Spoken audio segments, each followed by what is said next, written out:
So you know what Chevron CEO did before he moved the company out of California? He texted Gavin Newsom. After 145 years in the state, he wanted to give the governor a heads up. Listen to what happened.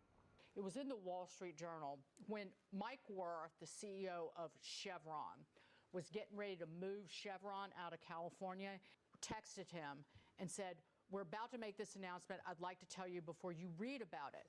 Gavin Newsom replied essentially, quote, "I don't need to talk about it. I'm good." Did you hear that? I'm good. 145 years, $300 billion company, tens of thousands of jobs, and the governor says, I'm good. Now, gas is at $7 in parts of LA, $6.79 right here, and it's about to hit about $10. So I started digging into what the hell is going on. And what I found out made me sick. 3 refineries are gone. Let me show you what just happened. Refineries in California are winding down their operations. Phillips 66 in Los Angeles County is set to shut down completely in a few weeks, and Valero in the Bay Area will stop operations in April. 20%. That's not a small adjustment. That's a massacre, and it gets worse. Valero was offered $200 million to stay. Listen to what they said. Valero in Northern California flat out said, we're out of the state. And they were very upfront about it. They said, we're tired of operating this hostile environment. We're tired of operating under these punitive rules. And by the way, our operating costs across California refineries are on average 35 to 38% higher than anywhere else in the country. Did you catch that? Hostile environment, punitive rules. A billion-dollar company would rather lose $1 billion than deal with Sacramento for 1 more year. Let that sink in. Now here's where it gets dark. There's a professor at USC, Michael Mischke, 50 years studying oil and gas. He spent 14 months researching California gas prices using the state's own data. His conclusion, we're heading to $8, $9, maybe even $10 a gallon. We're already at 7 right now. You know what Newsom said? Listen. What I heard from the governor was a lot of vitriol and an attempt to discredit me and my work. I reached out to him on several occasions and I said, I'll be happy to come to Sacramento. I'll be happy to sit down with you. I'll be happy to go over this. Not a word. Instead, it was vitriol and attempt to disparage my reputation. Did you hear that? The governor didn't debate him. He didn't challenge the data. He tried to destroy this man's career. And here's what really gets me. I suspect that if the report did support the governor's narrative, I would probably be sainted in Sacramento instead of demonized in Sacramento. Sainted or demonized, that's how California works now. Tell the truth about gas prices, they're going to come for you. This professor used California's own data. They try to bury him. That should terrify you. Now let me show you exactly how they're robbing you at the pump. Listen to this. What the people need to understand is of that $5.19, $1.44 is in California taxes and regulatory fees. So how much is the owner of this gas station then earning? At today's prevailing price, somewhere between 8 and 12 cents a gallon, while the state makes 60 cents a gallon on the same gallon of gas sold. Did you catch that math? $1.44 to Sacramento, 8 cents to the guy running the station. And where does your $1.44 go? Well, 25% goes straight to the high-speed rail. The train that goes to nowhere. $128 billion for a train from Bakersfield to Merced.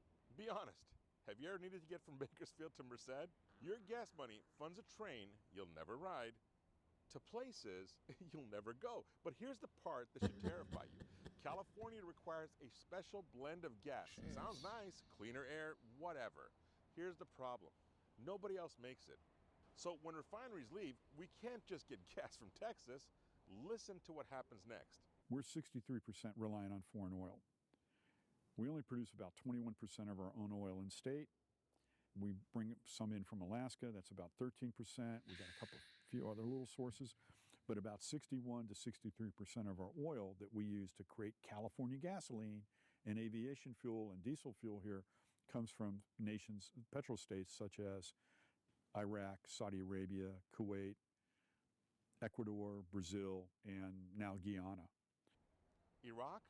Saudi Arabia? Ghana? The state that says it's going to save the planet is shipping gas halfway around the world. And listen to how long it takes.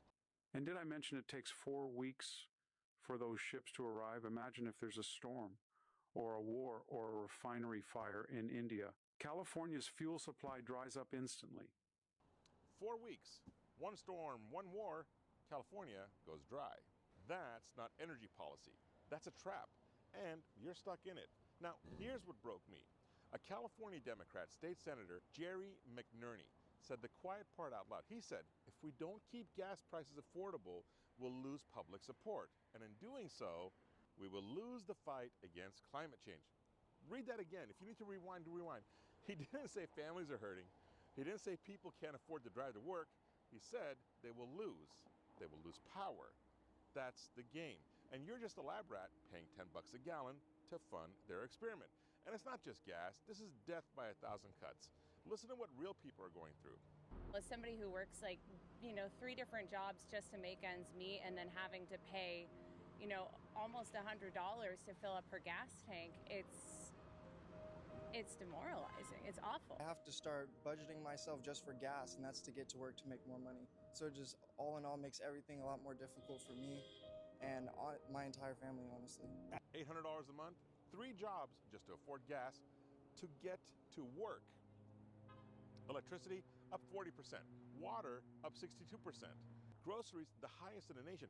Every month is something new, another fee, another tax, another way to drain you. You can't save, you can't get ahead, you're bleeding. And now, just in time for Easter, when you want to drive to see grandma, take the kids somewhere nice, $10 gas. You can't afford to visit your own family anymore.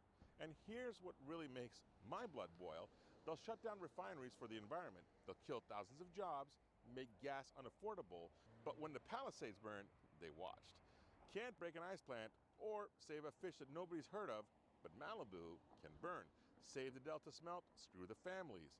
That's California's logic. Look, Chevron's gone. After 145 years, Valero's out in April. Phillips 66 already closed. 20% of our gas is gone. A USC professor says $10 gas is coming. Newsom tries to bury him.